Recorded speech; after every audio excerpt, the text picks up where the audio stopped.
Welcome to another weekly edition of the best way to smoke news. This news that you right there, most definitely cannot refuse. And it's being sponsored by Glugar. Get you a Glugar, stop smoking spit. No drip lip. And this news is being presented to you by Sir Pope Jr. Big J. Federal cannabis legalization bill filed by Senate Democrats. Senate Democrats have again filed the Cannabis Administration and Opportunity Act, which seeks to legalize cannabis at the federal level and automatically expunge federal nonviolent cannabis offenses.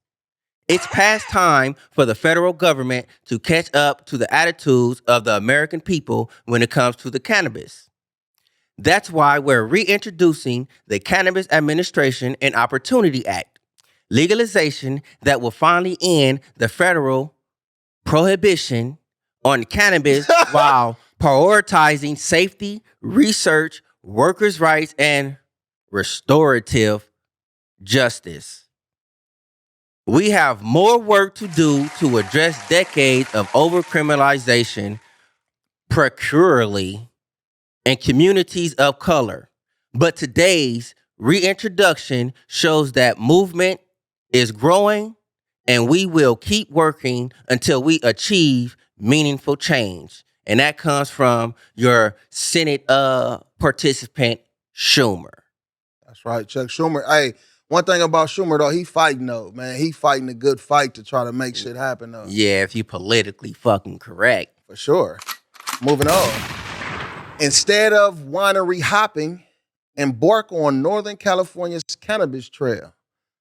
While you may be familiar with Napa Wine Road, Sonoma County's seemingly endless string of wineries, the path has a leisure-known spiritual sibling founded in 2015. Oakland's Cannabis Trail takes travelers on a immersive exploration of the plant through Northern California's sprawling redwood-filled landscape and busty city streets. I sound like I'm trying to advertise this shit, though. But look, though. Is that right? It's actually like a dope thing, though. You know what I'm saying? Especially for cannabis users, you know, weed smokers, people, connoisseurs, people that just love to indulge. It's actually a good thing to be able to go up and like do some testing, some tastings, and smell some good shit and walk through some fields and get some history behind the growth of the Northern California cannabis. You know what I'm saying? So yeah, shout out to them. And shout out, what's the company name? Ain't that in Oakland? Oakland, that's Northern Cal. Yeah, it's called Redway and Humboldt Cannabis Tours. So if anybody is interested, yeah, tap in with them and go on a tour. I think I might be doing it soon. Word.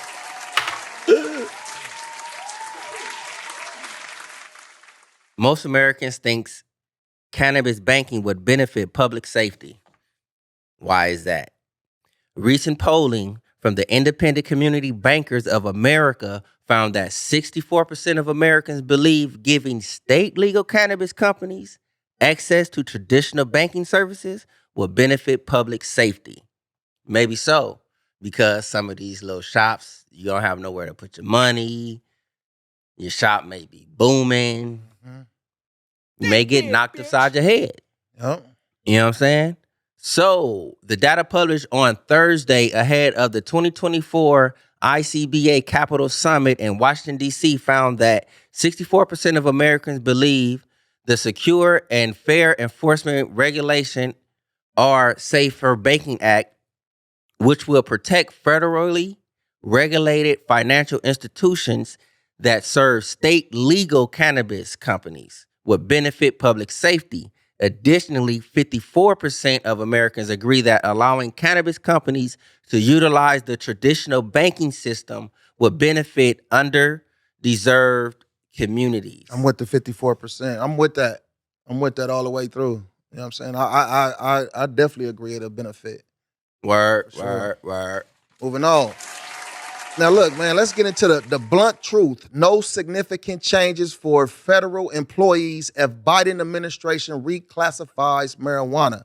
Okay. The Biden administration and Congress are both taking steps to reclassify marijuana. Like I said, y'all hear this keep coming up because this shit is big news. It's big news in the cannabis world. So, okay, but the blunt truth is that these efforts would have much less of an impact on the federal workforce compared to the general U.S. public. So, in layman's term, federal workers will still be under the laws of not being able to use and consume cannabis. You know what I'm saying, in any kind of way. Just the regular general regular jobs and shit, like people with regular jobs that's not federal.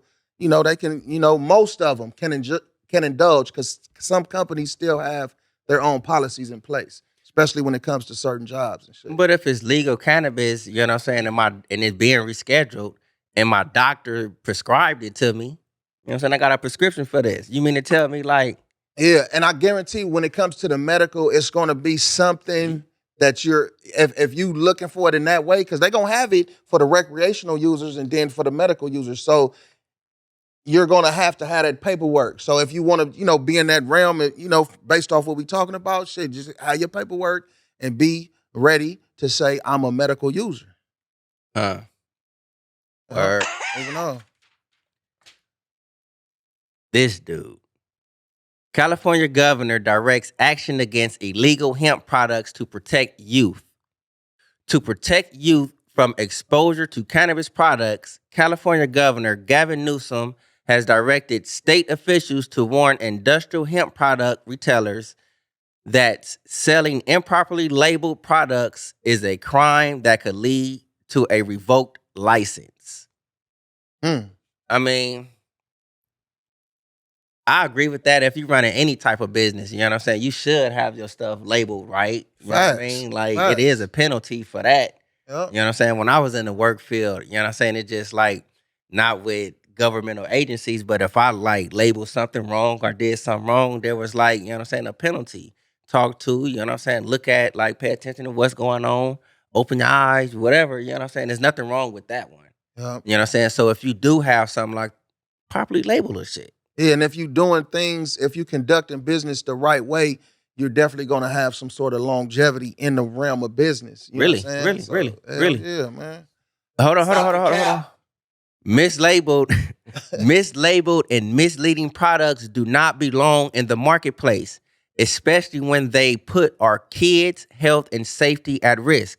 Today, the state is seeking action to protect Californians, especially our kids, as we work to further close loopholes and increase enforcement to prevent children from accessing hemp and cannabis products. Newsom said this in a statement. That I kind of do agree, you know what I'm saying? Because in a lot of ways, these cannabis companies are out here, you know what I'm saying? It's actually advertised for those 21 plus, you know what I'm saying? But motherfuckers go through the back door all the time, you know what I'm saying, and do things. But if you are one of these shops that have 21 plus and you have like these 14, 15-year-olds coming inside your shop, I mean, shit, come on, brother. You shouldn't be in the legal game. Man. Get your ass up out of here. What are they, cuzzo? But what are they, though? Super stupid. Man, no question. You know what I'm saying? But just properly label your stuff. You know what I'm saying? And it's like, if it is misleading, try to come up with you know what I'm saying, a cool cannabis way, you know what I'm saying, to unmislead that shit. Right. You know what I mean? That's your weekly news. So unmisleaded. Yeah, that's your weekly news with Surfo Jr. Jay. Baby, motherfucking baby.